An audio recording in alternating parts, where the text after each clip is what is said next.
Okay, thanks everyone. My name is Gonzalo Rodriguez. I'm the CEO and co-founder at Papumba.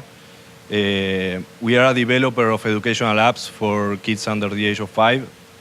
And today I wanted to mention a couple of experiments and learnings that we have in the last 3 years while localizing our apps and going global. And I think it's important, given all that has been said today, especially about the emerging markets that are going to be very important in the next 2 years. So hopefully you find interesting. There is a lot of data, so hope it is understandable. So I already mentioned we do early educational apps for kids under the age of 5. We focus in some certain categories like learning the alphabet, learning the numbers, and we cover some certain cognitive skills from the kids that are still learning vocabulary, like animal sounds, first words, until kids that reach the age of 5 and are ready to start school, right? So we definitely promote learning through play. Our apps are a combination of learning methods that combine a lot of gaming and interaction, especially because our audience is so small, they need to learn all the time while playing. And at last, we started the company always taking into account or with the vision of being global. We started from day 0 with a problem that I'm going to tell you in the next slide. Next slide, sorry, I have the agenda, and it has 3 parts of the presentation. First one is why we decided to go global, and all the challenges we had in the meantime. Good challenges, real fun challenges I really promote, and we'll try to transmit that these fun challenges are really good. And at last, some experiments and results that we can share with you and are very actionable points and data that we are going to share, very intimate of our kitchen, and I hope you find it useful. So first, why we decided to go global? Okay, why we decided to go global? As many of the developers here, probably not the ones that are like Cartoon Network, but more the ones that started as entrepreneurs, we found that there was a problem, especially when kids from our nephews or sons were trying to use apps, and they were basically all in English. So we had this big problem that we were trying all the time to translate what the voiceover said. And I imagine in Portuguese happened the same a couple of years ago. There were many alternatives in this specific field for the early childhood category. So we were asked all the time, and especially in these past 3 years, why would you go global? Why wouldn't you focus, for example, in the Spanish market? That we are from Argentina, so we kind of know the language, and we can make a difference on that. Or why wouldn't you focus in the US market that is more mature and you have better chances of making more revenue? So we thought at that moment that this particular issue was going to be global. Like many people from all over the world were going to use the apps in English only, and they were going to have this problem while trying to help their kids learn useful stuff like the alphabet.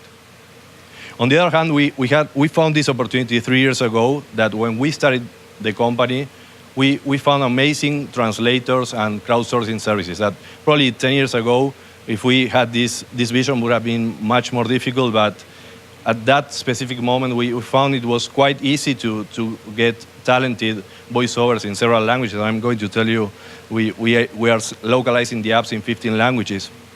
And also it was very inexpensive and also very easy to implement. So I think once you start seeing our metrics in downloads and how after localizing it started to grow, probably more than one of you will start thinking in localizing in languages like Asia or Eastern Europe and other countries.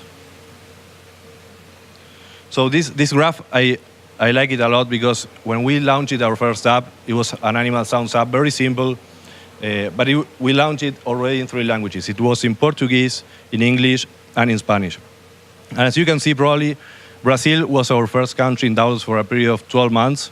We have over 35% of the traffic coming from Brazil. Then we had around 40% traffic coming from Spanish-speaking countries. Then US about 9%. So we launched the app, and immediately we had like 84% of the traffic using their app in their native language, which was great. Like the feedback we got and the reviews were amazing because people were actually surprised that we took care of different languages in one single app. And then we have countries like, or languages like Indonesia, German, and India that were like in the long tail.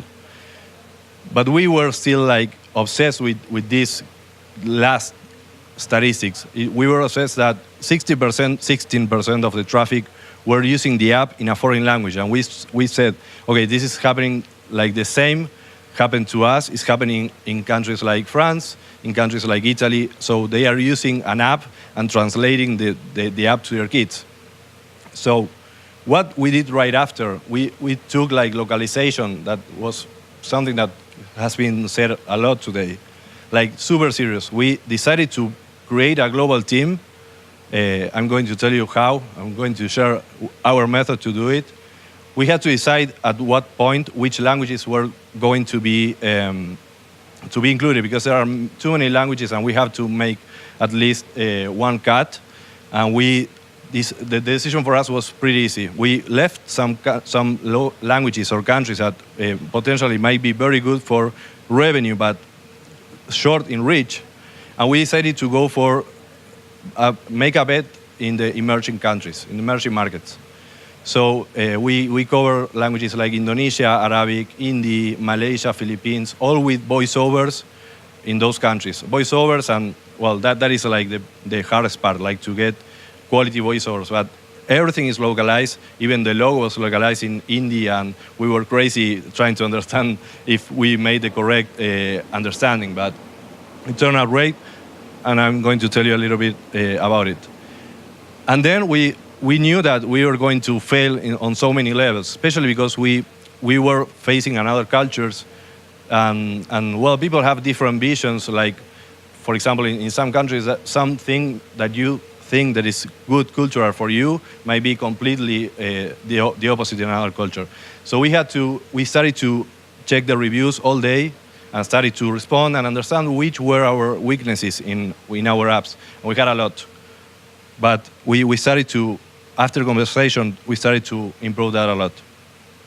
So this is our graphic now, 2 years later, of the same that I've shown before after localizing. So basically you can see here all the blue countries are the original languages that we already covered. Brazil is still in the position number 2, is still like in the top 3.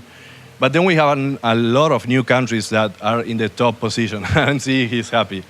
Like Indonesia, it has like 10x growth in every year for us. It is massive. They are downloading the apps like crazy. And there are some other countries that are, we said that we are experimenting this emerging market revolution, but only the beginning.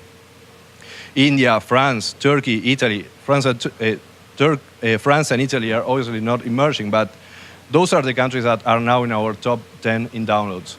And for us, it's amazing because it drives different questions. Like, for example, well, I don't want to go ahead to the presentation, but you have to think of different business model for all this variety of countries. It's not like the in-app purchases that cost $6 in the US is the same in Indonesia, because they have different acquisition power, they have different payment mentality, so it drives a lot of good questions.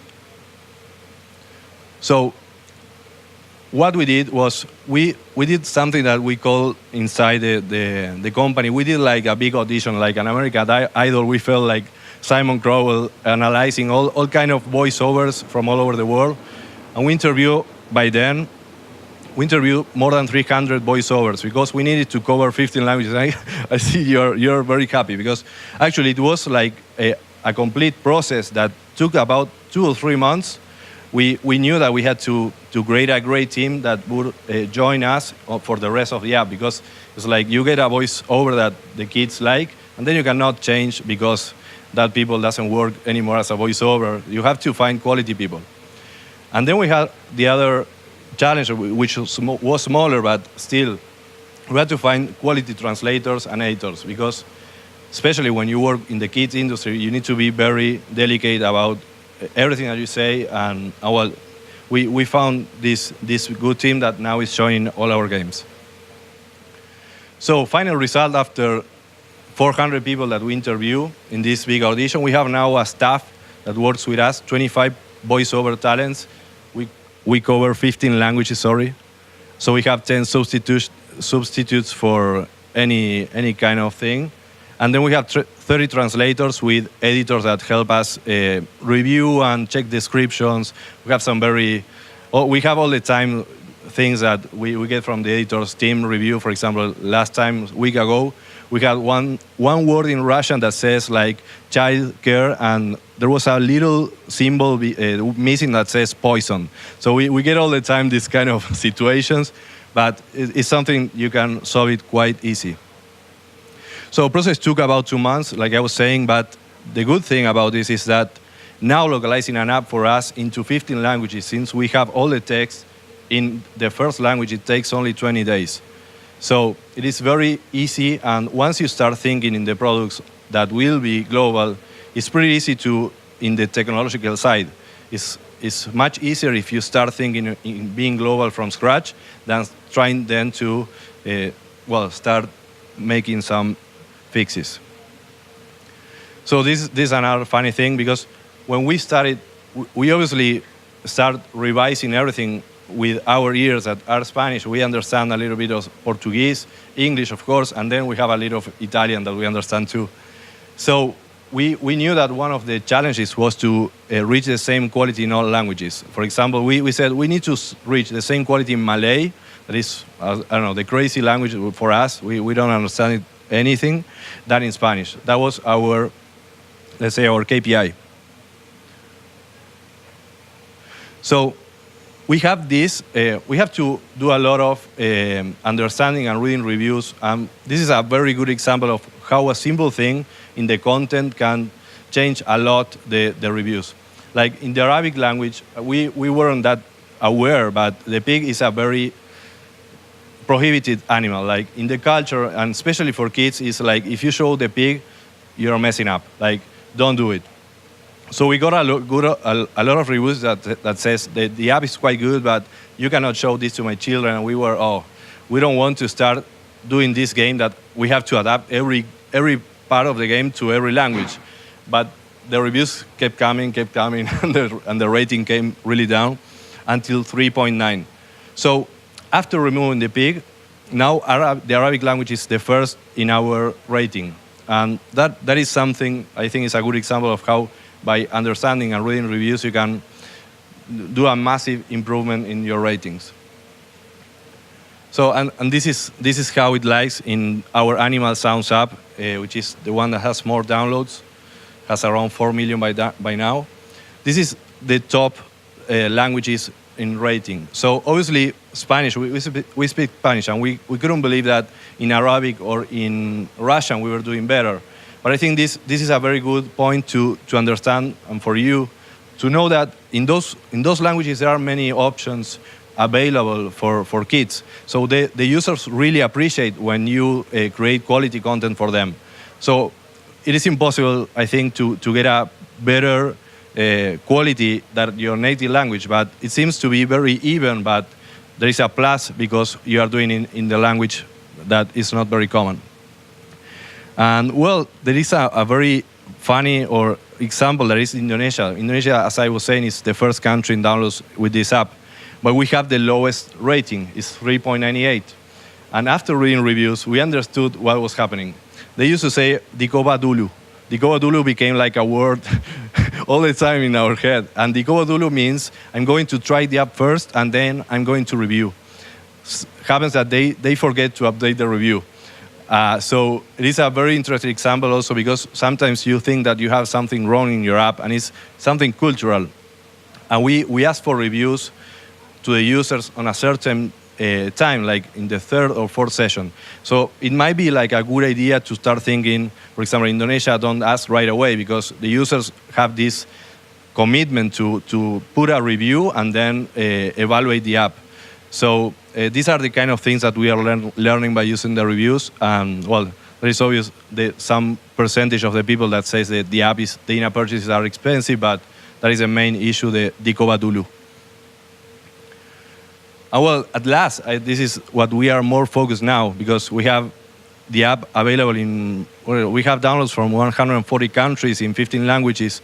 So we obviously know that it is unfair to have the same price, for example, in Germany than Indonesia, or it just doesn't work. Like the percentage of paying users is ridiculous if you have the same pricing in all. So when we knew that the new feature of the pricing tiers and the templates came out, we started testing a lot. And I have 3 things that I would like to share, like the experiments that might be some highlights. So what we did, I will explain very simple. We did a division of 3 tiers. We created a tier that was the top 15 countries in the world that spend more in gaming, and we put them in the first column. Then the second, like countries like Brazil, Argentina, that spend less than, let's say, Japan, and we put it in the second row. And then we have the other countries that spend less, that are more oriented to ads, and we put it in the third column. So basically, the first column had 100% of the price, the second 70% of the price, and the other 50% of the price. That was the experiment we were trying to understand if that made a difference. So, for example, in countries like Russia, when we did this 30% discount, we saw a 70% increase in sales. And this is like, if you start doing this on every country and start focusing, you will see that there are differences, but it is very impressive, the growth we have in Russia. Russia is one of our top 15 countries in downloads. Then we put a reduced price in Latin America, and we saw that it didn't make any difference. For us, at least, like people, it is just a percentage that might pay or not, but if in that specific case, when we reduced the price, we had the same amount of people, but just less revenue. But it is interesting to see and try, because maybe the price is still not very attractive to the users that are willing to spend $1 or $2. And then at last, this is just very simple, and we were like very angry we didn't do it before. We saw a significant increase by just rounding up the euro price, because the Google Play console, like if you do the auto conversion, it rounds, for example, from 0.99, it was 0.89. I think now it's auto converted, but when we understood that, we said, okay, we have to round up every price, because probably it was confusing. People would say, why is 0.89? And we said, like, in countries like Italy, it had like 45-50% of increase in sales. So that is something very easy to do, and if you have apps distributed there, I suggest you do it. So I have been showing some results, but I wanted to show you like more the big picture of how once we started localizing, how it turned out. So we took here 2 countries, Italy and France, as examples. Let's say that Italy and France were having, without the localized version, so when we're having the 3 languages, let's say 100 downloads every day. So after localizing just the first month, we had 3 times that amount. After 6 months, we had 4 times. After a year, we had 5 times. So I think it shows quite good, and the huge potential of localizing, because if you do it on a regular basis and with 15 languages like we did, we had like 3 times the downloads in general. And there are some countries like Indonesia that the growth was 10 times. So I really suggest you do it. And well, before localizing, Asia and Europe was only 18% of the traffic. And after localizing, it's 51%. And the other localized languages are still growing, not like the ones that we localize now. But this gave a huge percentage of new users, and especially in revenue. So these are, I think, the last 2 charts. This is how it looked like, our revenue top grossing countries in Google Play before localizing. So basically, we had US, Brazil, Mexico, Argentina, and Chile. After localizing, we have the increase or interruption of countries like Italy, Germany, and France that are now in our top 5 countries in revenue. And this is something, since all or the majority of the developers are obviously focusing in English, it is the most important language. It is important to point that now for us, English is still huge, like 44% of the revenue, but the other is much bigger. And all combined, we strongly believe that emerging markets will start gaining every time much more in revenue and in downloads. So we expect to see this emerging market revolution happen. So the last chart is like our top 4 tips of what we think users find valuable in this specific thing, in localizing. So number 1 is having native voiceovers that can give clear instruction to children, especially if you are producing apps for kids under the age of 5 or under the age of 7. It's hugely important for parents to have someone that is guiding the experience. Then we usually, every day we enter to a console and answer reviews in their native language. And sometimes we get a 2 or 3 stars, but after replying in their native language, the outcome is usually that they at least put 4 stars. And we get a lot of updated reviews. Like we get the email and we check, and it happens a lot. So we also localize everything, the store listing, the title. We even try localizing the icons and put a flag. In the last Playtime here in Brazil, we said that was working great. Turned out that once we did the icon experiment, that didn't work as we expected, but still we try to localize everything, even the app title, screenshots, everything. And at last, this is something that we learned by knocking our head a few times against the wall. If you start localizing everything, it's very important that you start thinking in not including a lot of text, because you are much more willing to do errors. So the more images and the more voiceovers you can include, that's the better. So thank you.